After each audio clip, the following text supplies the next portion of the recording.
go back to the week 2 game between the Bucs and the Lions last year, and Aiden Hutchinson had 5 sacks in that game. Now, the Bucs still managed to find a way to win, but you're talking about an offensive line now that while they do have Tristan Wirfs back and you have Ben Bredesen back at left guard and you have Barton back at center, they're still missing the right side of their line. We haven't gotten any updates at all as to the status of Luke Gedeke, their starting right tackle. So you have Charlie Heck over there who got absolutely worked against the Houston Texans pass rush back in week 2. He has gotten better, but that's not the guy that you want going up against Aiden Hutchinson. So that's going to be a huge one to try to prevent Baker Mayfield from getting beaten up and sacked 5 times by one guy once again.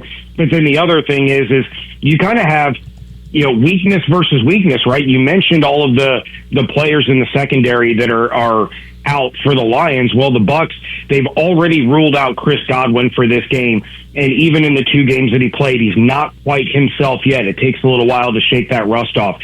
Jalen McMillan isn't expected to return until December, so he's out. Emeka Egbuka, who, for all intents and purposes, was, running away with Offensive Rookie of the Year.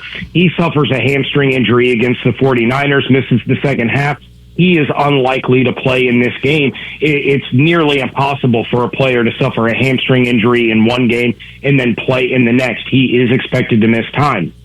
So Mike Evans is in play to return. It's not for sure. They have to go through practice and everything, see how he's doing, but there is the possibility that Evans plays. And if that happens, that's obviously going to benefit the Bucs far more than it benefits the Lions. If they're going into a game where a beaten up Lions secondary is going up against Sterling Shepard and Tez Johnson and Cam Johnson, it's kind of an even playing field. But you throw Mike Evans out there against a bunch of second and third stringers that are having to create this makeshift secondary, then he's going to have mismatches all game long, and that's really going to help Baker and the Bucs offense move the ball up and down the field.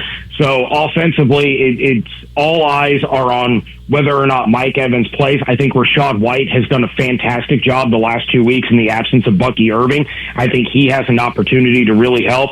But you take a look at potentially Evans against this Lions secondary, and then, of course, how on earth is Josh Grizzard going to draw up protection if Aiden Hutchinson is lining up opposite of Charlie Heck, where it's, probably one of the biggest mismatches that you could create in an NFL matchup this year.